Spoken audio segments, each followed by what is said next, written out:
Hello, in front of me I've got Xbox Series X. In this video I'll show you how to update or check update for your console. In the beginning, enter Settings, go to Devices and Connections, enter Accessories, select your console, controller, tap on 3 dots button and select Update Now.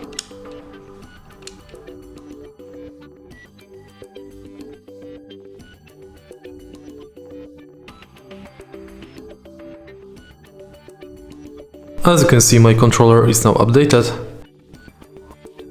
Let's enter this menu again, and as you can see, no update is available.